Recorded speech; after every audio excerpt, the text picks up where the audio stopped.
2016 সালে জাপানের বিজ্ঞানী ডক্টর ইয়োশিনোরি ওসুমি এমন এক অসাধারণ আবিষ্কারের জন্য চিকিৎসায় নোবেল পুরস্কার পান, যেখানে তিনি দেখান আমাদের শরীর কিভাবে নিজের খারাপ বা অপ্রয়োজনীয় কোষগুলোকে নিজেই ধ্বংস করে দেয়। এই প্রক্রিয়ার নাম অটোফ্যাজি। অটো মানে নিজের এবং ফ্যাজি মানে খাওয়া, অর্থাৎ শরীর নিজেই নিজের ক্ষতিগ্রস্ত কোষগুলোকে খেয়ে ফেলে বা রিসাইকেল করে। এর ফলে শরীর নতুন কোষ তৈরি করতে পারে এবং নিজেকে সুস্থ রাখে। উপবাস, ব্যায়াম বা ঘুমের সময় এই প্রক্রিয়া সবচেয়ে সক্রিয় থাকে।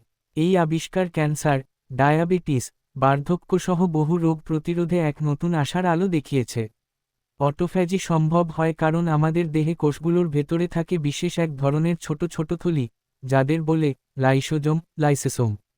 এই লাইসোজোমের মধ্যে থাকে হজমকারী এনজাইম, যা কোষের ভেতরের পুরনো, নষ্ট বা ক্ষতিগ্রস্ত অংশগুলোকে ভেঙে ফেলে।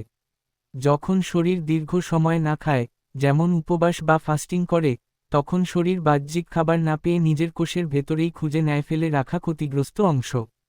তখন অটোফ্যাজি শুরু হয়। লাইসোজোম সেই অংশগুলোকে গিলে খেয়ে নতুন শক্তি উৎপন্ন করে এবং সেই উপাদান দিয়ে শরীর নতুন কোষ বানাতে সাহায্য করে। এই প্রক্রিয়ায় দেহ নিজেকে পরিষ্কার করে, সুস্থ রাখে এবং দীর্ঘায়ু করে তোলে।